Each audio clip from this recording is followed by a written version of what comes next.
Olá, meu irmão, minha irmã, que a graça de nosso Senhor Jesus Cristo seja com todos vós. Amém. Meu irmão, minha irmã, hoje o tema desta mensagem é a graça que não é a graça nem é de graça. Ou nós poderíamos também falar da seguinte forma: graça ou desgraça. Por que eu estou falando isso? Porque aquilo que te venderam como graça, a graça verdadeira, porque quando eu digo esta é a graça verdadeira, eu estou dizendo que existem outras graças que são falsas, não são verdadeiras. Porque se eu apenas acreditasse que existe uma graça e nenhuma outra mais, eu diria, aqui é a graça. Né? Porque eu não creio que existe outro tipo de graça. Então, tem pessoas que, além de dizer dessa forma que é a graça verdadeira, e quando coloca dessa forma verdadeira, está acusando todas as demais supostas graças como falsas. Então,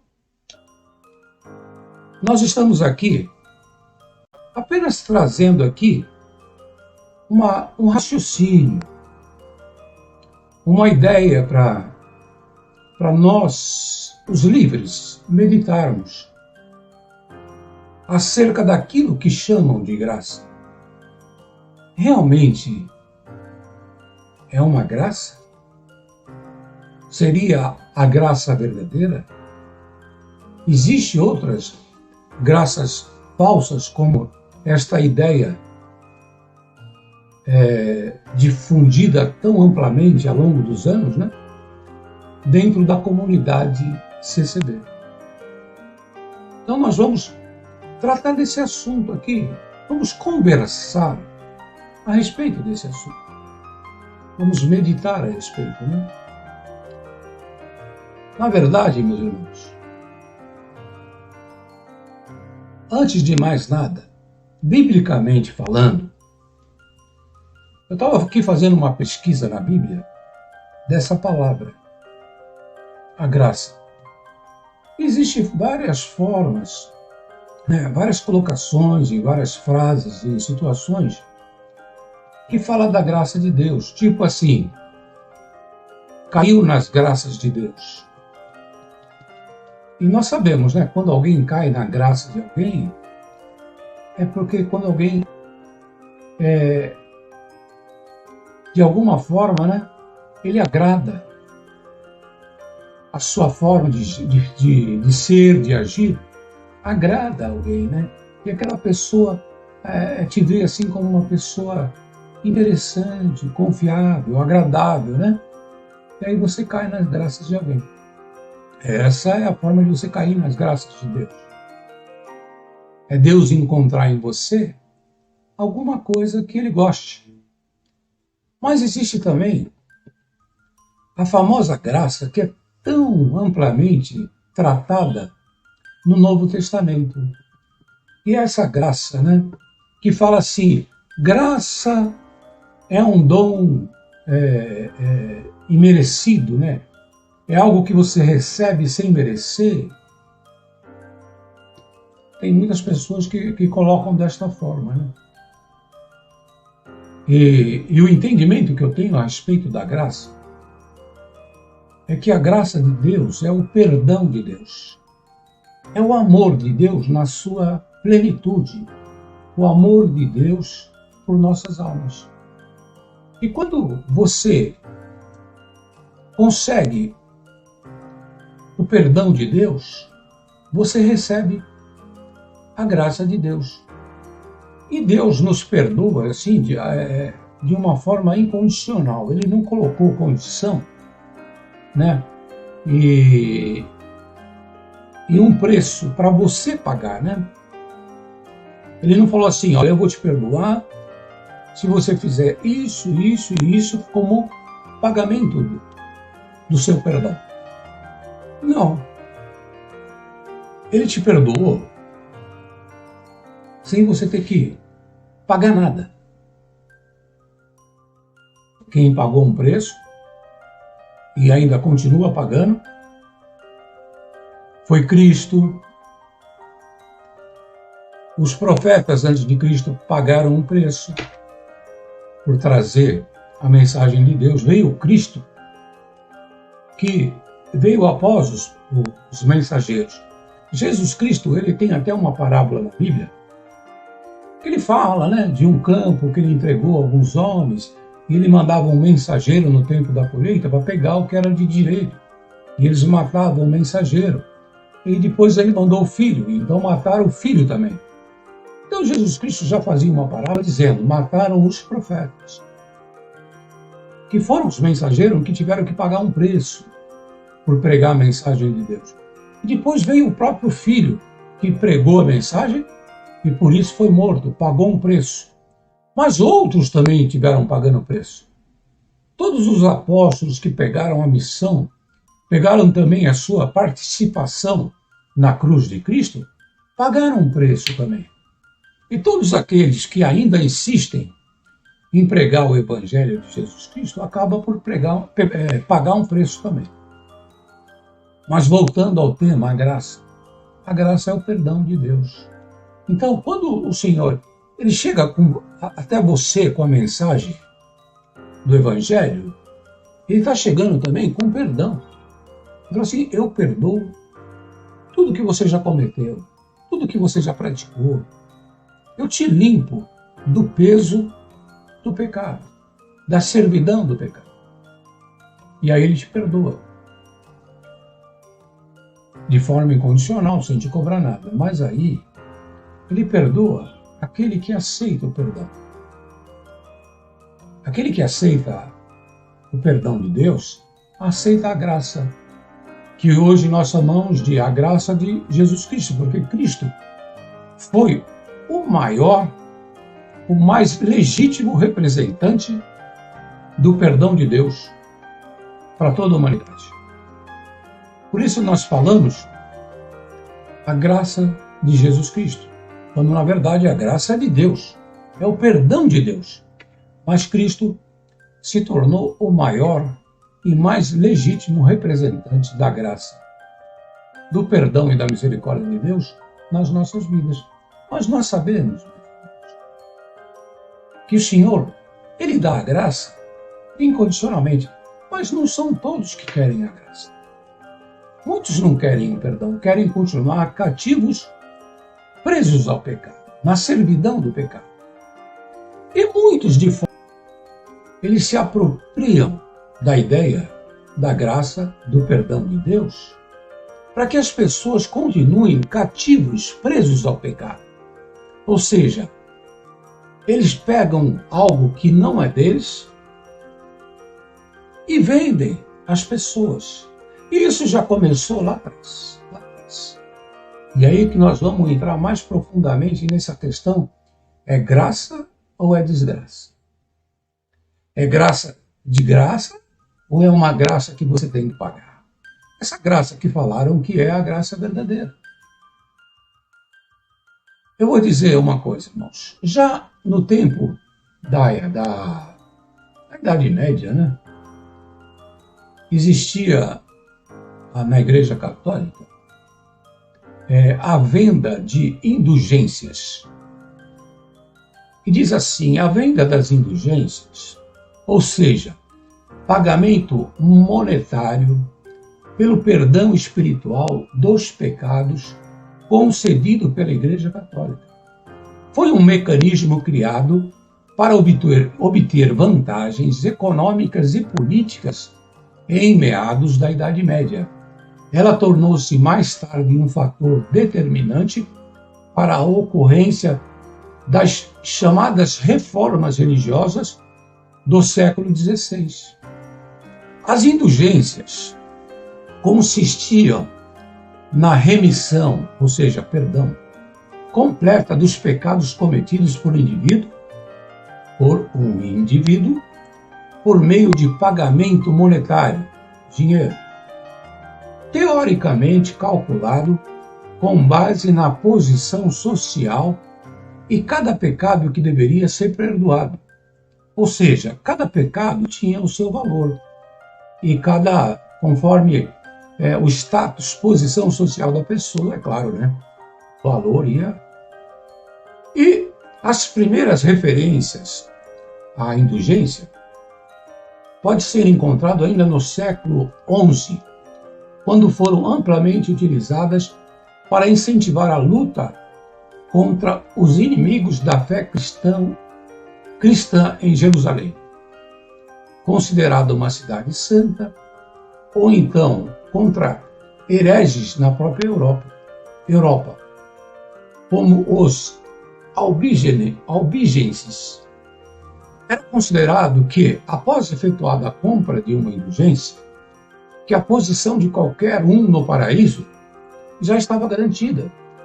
Como se tratava de uma preocupação central no imaginário social, cultural da Idade Média, em geral, as indulgências eram bem recebidas popularmente, embora provocasse mais polêmica em meio aos eruditos.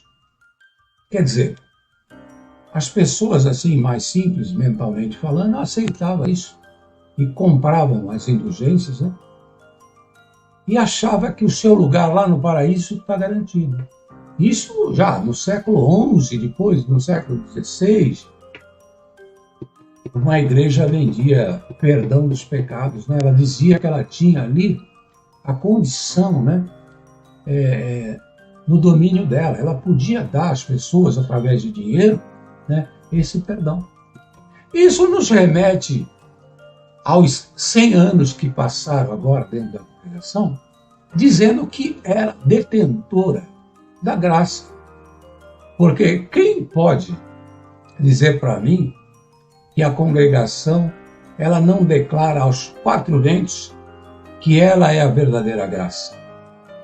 E quando eu declaro que aqui eu tenho a verdadeira graça, eu faço como a Igreja Católica, que diz que eles tinham o poder da indulgência e cobravam por ela. Aí alguém pode falar para mim, não, mas a congregação, ela nunca não vendeu. Meu irmão, minha irmã, a única utilidade que você tem dentro da congregação sempre foi de trabalhar de graça e levar dinheiro para a coleta. E todo o poder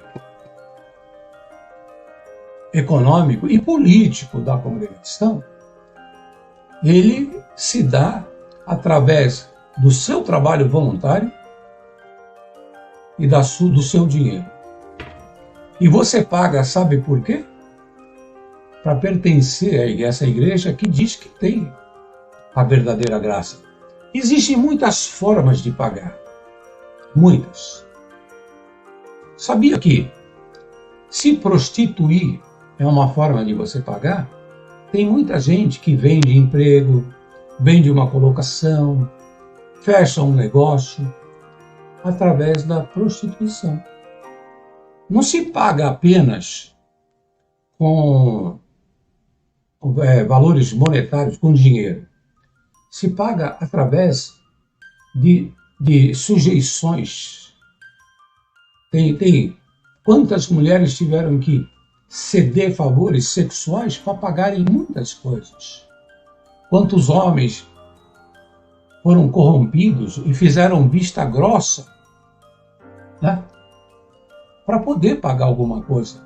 E é bíblico também que quando a pessoa não tinha dinheiro para pagar, ela pagava sendo servo, sendo escravo. Ela se escravizava nas mãos daquela pessoa, sob a autoridade daquela pessoa, para pagar uma dívida. Então não venha dizer que você não está pagando, por isso que eles dizem que é graça. Você paga das mais diversas formas. Eu não vou aqui descrever todas as formas que você tem pago. Cabe a você refletir tudo que você tem feito. Quantas vista grossa, quantas sujeições,